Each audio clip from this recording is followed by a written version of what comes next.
বর্তমান সরকার এবার দেশে ন্যায় শাসন প্রতিষ্ঠার মাধ্যমে জনগণের ন্যায় বিচার পাওয়ার অধিকার প্রতিষ্ঠা করতে বদ্ধপরিকর।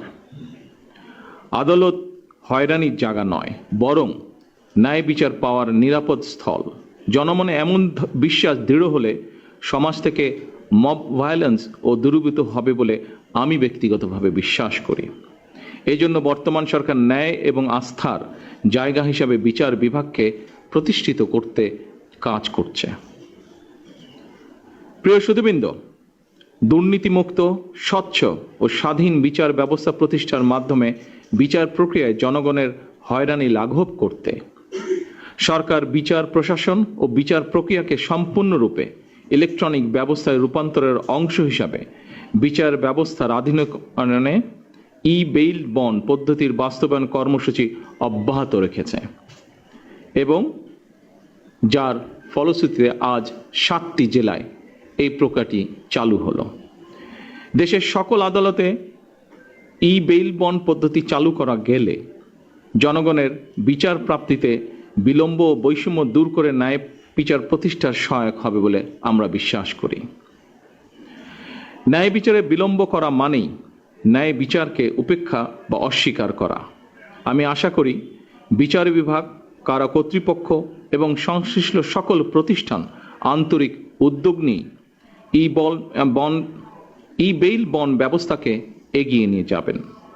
আদালত থেকে জামিন পাওয়ার পর আদালতের বিভিন্ন দপ্তর ঘুরে জামিননামা হাতে পৌঁছতে কয়েকদিন সময় লাগার কারণে সংশ্লিষ্ট ব্যক্তির কারামুক্তি হতে দেরি হয়।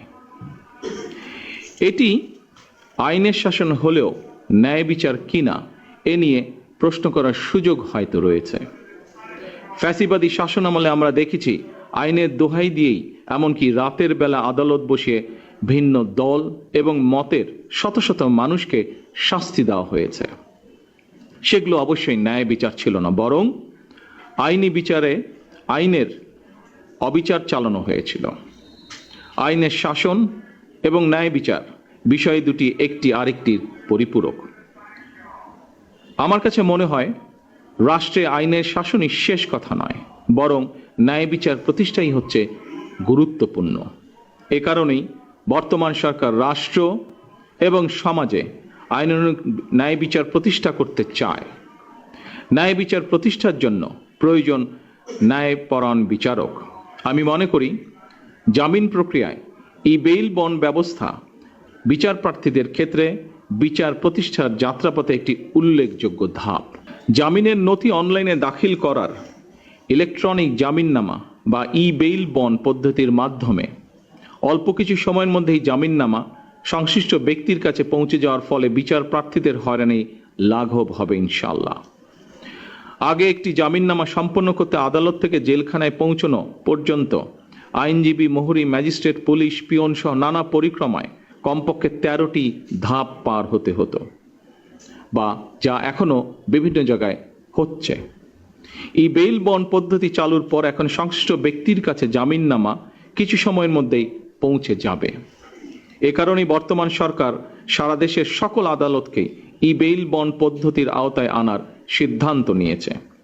এরই অংশ হিসাবে আজ থেকে বগুড়া, ঝিনাইদহ, যশোর, মাগুরা, রাজশাহী, নাটোর ও কুষ্টিয়া এই কটি জেলাতে আদালতের কার্যক্রমে ই-বেইল বন্ড পদ্ধতি চালু করা হলো। এর ফলে জামিনপ্রাপ্ত ব্যক্তি জামিন পাওয়ার পর কারামুক্তির ক্ষেত্রে হয়রানি লাঘব হবে। অপরদিকে বিরোধী পক্ষ কিংবা মধ্যস্থতাভোগীদের তৎপরতা কিংবা জামিননামা জালিয়াতির ঘটনার সুযোগও কমে আসবে বলে আমরা দৃঢ়ভাবে বিশ্বাস করি। বর্তমান সরকার বিচার ব্যবস্থায় অনলাইন প্ল্যাটফর্মের মাধ্যমে প্রোডাকশন ওয়ারেন্ট, রিলিজ অর্ডার এবং থানা থেকে ওয়ারেন্ট রিকলের কাজ সম্পন্ন করবে ইনশাআল্লাহ। এটি করা সম্ভব হলে এক জেলার অভিযুক্ত আসামি অন্য জেলায় গ্রেপ্তার হলে অনলাইনে দ্রুত উপনথি প্রেরণের মাধ্যমে জামিন শুনানি সহজ করা হবে। ফলে পুলিশি হয়রানি বা ভুয়া ওয়ারেন্টের মাধ্যমে সাধারণ মানুষকে বন্দী করে রাখার যে অপসংস্কৃতি তা উৎপাটন করা সম্ভব হবে বলে আমরা বিশ্বাস করি।